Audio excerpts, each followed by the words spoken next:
are listening to the Gritty Podcast, where we talk about all things gritty. Life is not easy. It never was, and it never will be. A good life takes grit. Prioritize who you are and who you want to be, because life isn't fair, and a little grit can make all the difference. Hello, folks. Welcome to the Gritty Podcast. I'm your host for this evening, the Gritty Broman.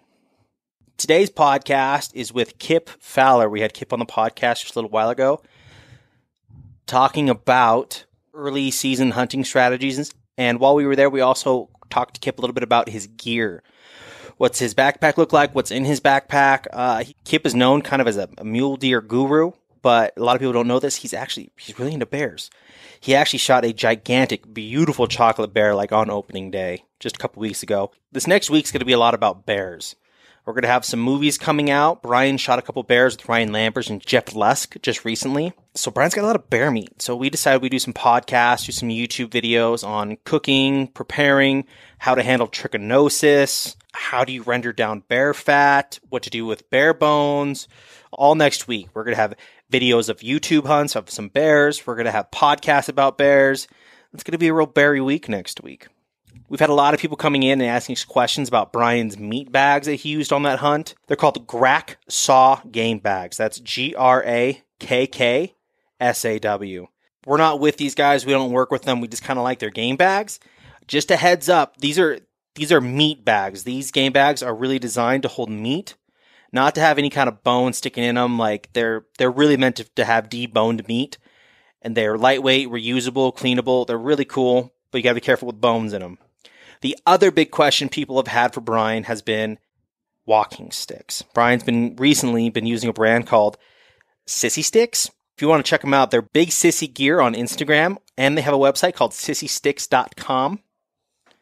I'm going to put links to both the GRAKKSAW game bags and the SISSY Sticks in the show descriptions. So go to your links, go to the show notes or whatever you're on, and we'll have a bunch of links there for those things. On another note, we are coming to Portland, Oregon, June 27th for the Mountain Ops Film Night. There's going to be a bunch of movies. Brian's going to have one or two in there. Chad Mendes' film's going to be in there. Phillips Game Call is going to be there. Get your tickets today. Go to mountainops.com/events, or you can go to the show notes here, and there'll be a link to buy some tickets there. It's going to be a great night. We're going to do a raffle. We're going to be giving away a bunch of stuff. Brian and I will be there. It's going to be a blast. It's going to be a ton of fun, guys. And we're going to have shirts and hats. We're so close. Like, they could come out at any moment. At any moment, we could have hats and t-shirts up for you guys. So keep your eyes peeled for that. The moment that happens, the moment the t-shirts are up, the moment I hear that it works, I will be sending out a newsletter letting everybody know. Which reminds me, if you haven't signed up for the newsletter, go to briancall.com, scroll down to the bottom, sign up for our newsletter. We do giveaways to the newsletter that we don't do anywhere else. We don't do them through the podcast. We don't do them through YouTube. We're doing some just through the newsletter. So sign up for that. And I think that's all. Let's get to the show. I got a quick question for you on gear. So a lot of guys want to know, what, just a few things. Mm-hmm. What's your bow setup, your bow rig, and why? And backpacking gear. Okay. Because weight, I assume, is something you're paying attention to. You're spending a lot of time out there. What do you got for that? And then what are you using for glassing? Okay. So I'm shooting the Hoyt RX1 now. I got into that. I was shooting the Carbon Defiant the year before, and I'm so particular with the way my bow feels. And we talked earlier offline about getting the right setup, and I like to just stick with it. Mm-hmm. But I'm shooting Hoyt, and I love this RX1. I shoot at about 70 pounds, and I'm not shooting for speed. I'm not. I don't want to be above 300 feet per second because I feel like that's where I feel like I'm losing control. But I have put a little more weight behind my arrow. So I'm shooting about 340 grains now. I'm shooting 285 feet per second, but that's where I want to be. 90% of the shots we take, we know the yardage now. When I was younger, starting out, you wanted the fastest bow you could shoot because we were guessing yardage, and you can make up for a miscalculation on yardage by shooting a faster bow. Where now, if you know most of the yardages we're shooting, I want a little punch behind my arrow. Mm-hmm. So I've gone with a heavier arrow. I've tried to be a little more conservative that way, and I love that setup for me. Every bow feels a little different, but I just tell guys, when you find a bow that you like the feel of, man, I would ride that train as long as you can, because it's hard to switch gear out. But I'm shooting gold tip Pierce Platinum arrows. I shoot Grim Reaper broadheads, 100 grain at mechanical, 1 3/8 cut. I've been shooting reapers since I met Matt. That's actually how we met, but it's been a broadhead so consistent. And we don't need to get into the broadhead debate, but that's been a good one for us. And I've just stuck with it. Everything we've killed over the last 10 years have been with reapers. Okay. So that's what I shoot for a bow. I'm shooting 28.5-inch draw, but I don't try to be a max speed guy, but I do like a lighter bow. Mm-hmm. So I like the carbon bows. I think this bow is 32 inches axle to axle, 31. I don't like to get too short on that either. So I try to go, and that's a popular bow size, but for what we're doing, that's what I got set up with my bow. Yeah. Stabilizers on there or like that? Yeah, but I don't shoot. Matt just got me shooting a stabilizer last year that has an offset. But again, where most of my stuff is backcountry, I try to go fairly small. Again, it's weight, it's convenience on my backpack so much. Where I'm hunting, I got my bow strapped on, and so I don't want a huge stabilizer. I've been shooting a lot without it. Have you really? Yeah, I mean, when I have a back bar on there and the stabilizer on the front, and I really have it dialed, there's no question that it impacts long range shots big time. Like I can just. And hunting out here in the West where we're hunting, you do get these longer shots. You do. I mean, the conversation here totally is different than what you'd have with a whitetail guy. And so we're shooting longer. So I'm trying to find this balance between having a stable enough setup that I'm better long range, but it's got to be nimble for me. And that's the thing, though. When you're backpacking, weight matters. It does. So last year I ditched it on my coos deer hunt and no stabilizer. Your stabilizer? At all. Lampers didn't use one. He's like, yeah, you just forget it. If you're shooting under 40 yards, it really doesn't matter. And he's like, if I'm shooting further than that, he's like, I try not to. Yeah. And so it makes sense. I was like, well, all right, fine. I'll try it. And I shot really well with no stabilizer. Wow. Out to, 40, 50 yards and even beyond. So we've talked about, I told Matt, we need to rig up a 10-foot stabilizer. I'm telling you, once you get beyond 60 yards, like every teeny thing, like matters. How your peep sight, what time of day it is, and how much light is hitting it based on your sight housing, and you start to get. Starts to get ridiculous. Yeah, but again, that stuff does come into play. I got Kevin Wilkie working on my bow setup now. And Kevin he's one of the best shooters in the country, if not the world now, and his understanding of the technique behind being very specific with everything in your bow. I talked to him and I learned things. And so I realize there's room for me to learn there too, but it does come into play. And again, where you're shooting longer distances out here, that long range component to your bow does come into play. It does. Yeah. I've talked to a lot of Australians over the last year, and it's so funny because they have a little bit different philosophy. I mean, they can walk out and hunt all the time, and they do all the time, and they kill a lot. And when you talk about, well, how much do you practice? They're like, we don't. We just shoot animals. Yeah. And I've seen some guys shoot who can't hit a piece of paper to save their lives, but they kill animals every year consistently. So I would rather be a good hunter than a good shooter. Yeah. But I'd like to have both. Yeah, there's a sweet spot there, right? Yeah. Yeah, and I'm like, I'll never win a 3D tournament. I just won't. There are guys that shoot that we have a buddy of mine down in Arizona that kills coos deer every year, and he's killing them at 110, 120 yards. Yeah. But I talked to him in camp down there one year, and his knowledge of his bow was unreal. I mean, he got so specific and precise with his bow. I thought there's no reason, or it's no reason you're killing this stuff as far as you are, because he knew his bow and he knew how it shot. Right. And that's probably the most important message there is. And I think everybody has their own natural abilities, their own endowments that they've been blessed with, and so there are guys that are just shooters. Yeah. But they're not ninjas, right? Like, who am I to judge? Yeah. Like, use what God gave you or what you love to do. For me, I do like to get close. And I'm not a great shooter. I'm serviceable, So I feel like for me, I got to compensate for my shooting by being sneaky. Yeah. And that's probably good. I think you got to know where your skill set is and where you need to work. And I think in this realm of bow hunting, you can teach yourself a skill set. I mean, I look at what I've learned over 30 years, and I've learned most of it. I've learned it by doing it. And so I just encourage guys I think a lot of guys get intimidated by it. They see experts on TV and they get intimidated because they don't have that level of experience. And, I know guys that have hesitated to get into bow hunting because they watch stuff on Instagram and YouTube and whatever, and it intimidates them because they feel like I'm watching these guys that are here and I'm just kind of starting out. And I've talked to quite a few of these guys, and I just said there's no better teacher than Mother Nature. Just get out. Get out. That's how we learn. So I encourage that component of it, and then you get a feel for what you're good at and what you need to work on. So that's my setup with my bow. In terms of like my gear, I try to go light. There are some really good lightweight backpacks, but I got a Kafaru from Aaron. Yep. It's a heavier pack, but it's built like a horse. So I still run that Kafaru pack. It was the Timberline Duplex 2, I think. I have that pack still. Okay. That's the one, that's kind of my go-to pack right now. And I love it because it's so well built. But I try to do a lot of lightweight gear. I have lightweight sleeping bags, lightweight pillows, and there's all different options now. You got to know what you're after. You'll get lost in that world.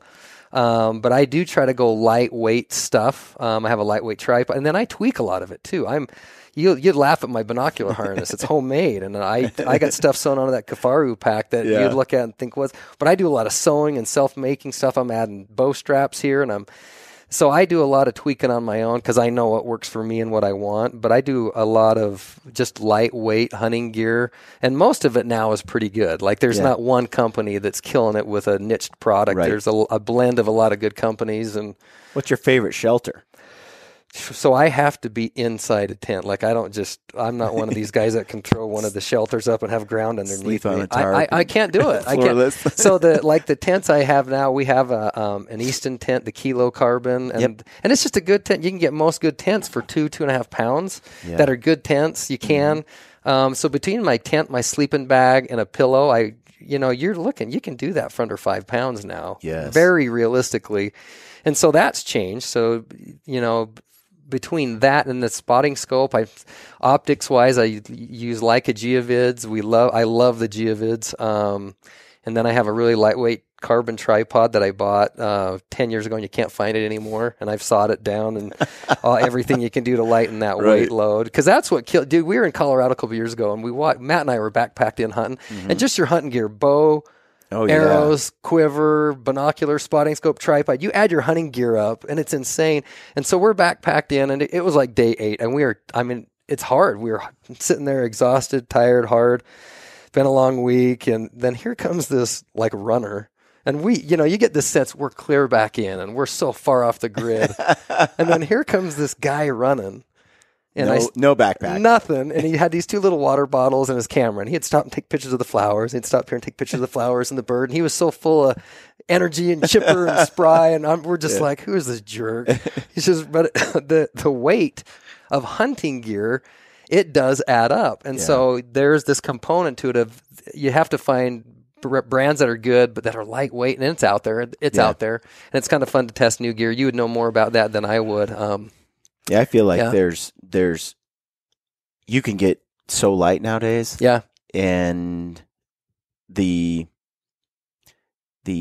it's totally worth it. The lighter the weight, the longer you can hike all day, every day. I think people go, I put this on and it's 50 pounds. And it's like, I can do this. Yeah. I can do this all day. And you're like, but what if it was 30? Yeah. And you can start shaving. And a lot of what we've done too is shaving space. Like I got my pack right here getting set up to go down and hunt bears. And I've found a stove system that's just so much smaller than what I've been using, and it saves space. And so when you're going in for a week, and this particular hunt, we got to haul in all of our food, all of our water. It's not just the weight component, then it's the size component. And some of the silly research I've done, I found a stove system that's half the size of the other one, a little bit lighter. So you're thinking, is it really worth the time and effort you took to find that? And I think, you know what? Yeah. There's a space component there as well. What stove is it? I got to remember it was $18 online. It was so cheap. I can't remember the name of it. It's just this little foldable stove. Yeah. I had to just pull it up, but it's just a smaller, cheap setup. But I won't sacrifice. I won't go cheap with something for the sake of space. It has to work. Yeah. So that's the other thing too is you don't want to go so cheap and light that you're sacrificing when you get up on the mountain. You regret it. So yeah, but again, there's it's that amazing. sweet spot. I remember when I first started. We'd have a 60-pound pack. Now I can run, like you said, your sleeping bag is sub 2 pounds. Your pad, you've got a shelter that's sub 2 pounds or right in there, and your backpack is, some of them are as light as 4 pounds. And before you know, you have your food and a few other things in there, some clothing. And I used to pack way too much clothing. That was my big mistake. It's like, well, what if it does this? And what if the temperature does that? And what if this? And now it's like I got the layers dialed from just so much experience. And I think that's why the preseason scouting can really help too. Once you're out there and you're doing your thing, you realize, okay, this pair of pants never came out of my backpack. This insulating layer never got used. These gloves never got used. I used these the whole time. And you start to go, okay, this shaves like 3 pounds. And it's the same with food too. You start to, and that's one of the other components of preseason stuff that really is critical, is you start to realize what food you like and what food you don't like on the mountain. And you'll get guys that'll plan all year for a hunt. And then they go on this hunt, and 2 days in, they realize, I hate this food, and this doesn't work for me. So a lot of the preseason stuff is Matt and I'm always looking for different foods, different sources of protein and carbs and what I like and what I don't. And your body will tell you. But I feel bad for guys that don't take the time they overlook that, and then they get out on a hunt, and 2 days in, they realize, this isn't working for me. So that's another component that you could spend a lot of time talking about, is realizing from a dietary standpoint on a pretty rigorous backcountry hunt, how many calories do you need and what tastes good and what doesn't. And that's a fine science too. We've covered that a few times. And it's always interesting. This last 2 weeks for this bear hunt I'm doing with Ryan, I've made all my own food. Like all my own jerky, all my own meals, dehydrated. All of them, although right here there's that Harvest Right freeze dryer, and I'm like, I'm seriously about to pull the trigger. But there's something to that too, and the whole psychological component of food when you're hunting. And if you're we were talking about it on the way here. I'm like, okay, you have killer meals with food you love to eat, changes everything, gives you nutrition you want, and I eat really healthy and clean, and that I digest well. That you're not coming off the mountain in the same way. And if you have a shelter, especially if you can have fire, you have food and fire. It's like getting back to the basics. Dang, too, right? man! Like those cavemen were onto something. You can get really like cold and lonely up there. But I was telling Brent on the way here, too many guys will go out in the woods, go on their hunt. They're 3 days in, and they're like, dude, I need a hamburger and fries. I need something. This food is, and it's the food and the lack thereof that actually gets them off the mountain. And it's unreal and then they look back on it and they feel so much regret. But these are little things that are, the awareness is greater now than it's ever been, and it's changing, and guys are realizing this is a part of hunting planning they need to do. Yeah. But man, when you see guys come home from a hunt, come off early because of the food thing, I get it. But I think, man, that's just too bad. That's too bad that can happen. And so if you can get ahead of it, that's a big part of this hunting experience that gets overlooked, I think. So the whole side that you're talking about of getting into doing your own stuff, dehydrating your own food, making your own meals and your recipes, that fascinates me. I need to spend more time with that. This was great. One of my favorite foods is primal chili. That from the Mark Sisson's Primal Cookbook. It's primal bison chili. Mine's moose. I did all mine moose. I ground up the burger yesterday. And throw it on a crock pot, and Suzanne will make 2 big batches. And you'll let it sit in the fridge maybe for a day after it's been cooked, because chili just kind of is better that way. And then I take a bowl serving, I dump it on a chopping block, and I just mince it, so it's super small. Then I throw it on my little, dehydrating tray, and I throw it on the dehydrator for 4 or 5 hours. Wow. And I have now 15 primal chili meals you'll like. that I know I like. Yeah. They're going to taste exactly the same as if I ate them at home. They're 4 ounces. I've per been meal. on hunts with my kids where you hike in, and it's always about the food with the kids. It's so funny. Absolutely. Like I took my son bear hunting for a week, and we were down there for a week and hiking and everything that entails. Seeing bears, killed a bear, all of it. And we're driving home like, so what was the highlight for you of the week? And Preston's like, do you remember those burritos we made for breakfast that morning? And I'm looking at him like, wait, that's it? And it was all in his mind. He remembered the burritos. And then I've been with them when, we hike in and you're sitting there in the afternoon and you break out the food you brought for them to eat and they don't like it. And they look at you like, how could you do this to me? This is horrible. Totally. And food can weigh so much too. And my wife got all this squash and sweet potato and rice and this chicken and pork kind of thing that she's put together. She's doing these meal preps where she preps them for the whole week, all in one day. I've been eyeballing those meals for a while, and I'm like, here, let me see that. I dump it on there, chop it up into little bits, and then dehydrate it. And then when I mix it all up I love it. It's all mixed together. Yeah, it doesn't matter. It tastes just like teriyaki chicken from Mountain House. And when you have that to look forward to hunting, it's just one other thing that can add to the experience rather than detract from it.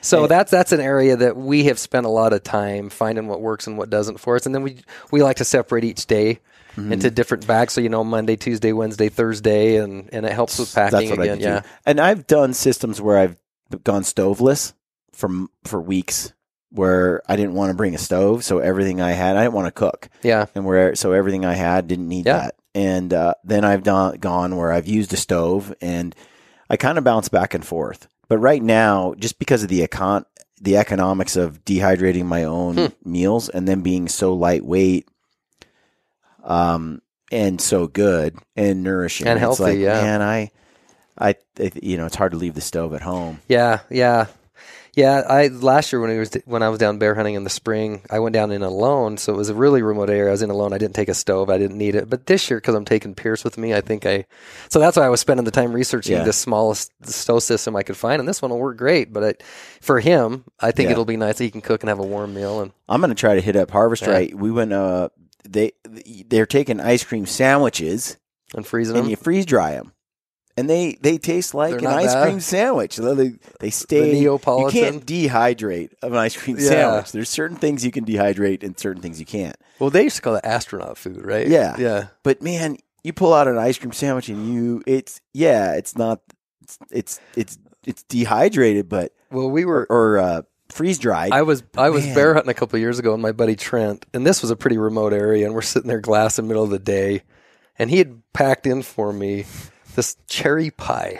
He's like, "Hey man, I brought this for you." I thought I was gonna cry. I was like, "Are you kidding?" And I have a picture of me sitting there, and here's this little pie he had bought. Yeah. I thought, okay, what a friend. Some of that guy. Stuff, well, some of them will bring a log of like salami and cheese that we eat on the first day, so we're not packing it anymore. But now I'm getting the food thing dialed and so lightweight and tasty that because you can go 2 pounds a day for food, or you can do 1.5 pounds a day for food, typically, and that makes a difference. If you're out there 5 days, you just saved 3 pounds just by having a better and healthier food. It's healthier, yeah. That's an area I feel like I even want to spend more time on.